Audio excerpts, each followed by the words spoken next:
Deux accidents de plus cette semaine sur la RCEA qui viennent rallonger le dramatique décompte des victimes de la route sur cet axe de l'Allier. 11 des 31 décès survenus sur les routes du département cette année l'ont été sur la RCEA, la plupart suite à des chocs frontaux.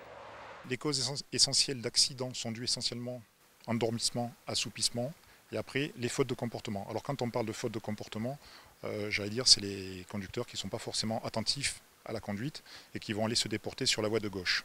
La RCEA traverse l'Allier d'est en ouest sur 130 km. Pour l'instant, seul un quart de ce tronçon est aménagé en 2x2 voies, souvent de manière intermittente. Avec un trafic évalué à 13 000 véhicules par jour, les riverains estiment qu'il est grand temps de compléter l'axe routier pour en assurer la sécurité. On dit que c'est la route de la mort, il y en a bien qui ne la prennent pas, nous on ne la prend jamais. Ah non, je peux pas la prendre. Non, je me fais trop coller par les camions, quand je vais en dépannage et tout, je vous dis pas. Vous avez peur? Ah, j'ai peur chaque fois. Vous pouvez mettre ce que vous voudrez, vous pouvez mettre les panneaux, vous pouvez mettre un gendarme tous les 100 mètres, je pense qu'ils passeront quand même. Alors. De son côté, la gendarmerie de l'Allier assure une présence quotidienne sur la RCEA afin de sanctionner les infractions au code de la route.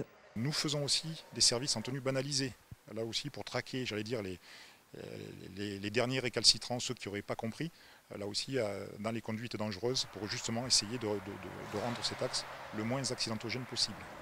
Pour l'instant, le passage à 2x2 voies sur l'ensemble du tracé n'est pas prévu avant 2018. À l'heure actuelle, c'est le tronçon Le Montet-Cressanges qui fait l'objet de travaux d'élargissement.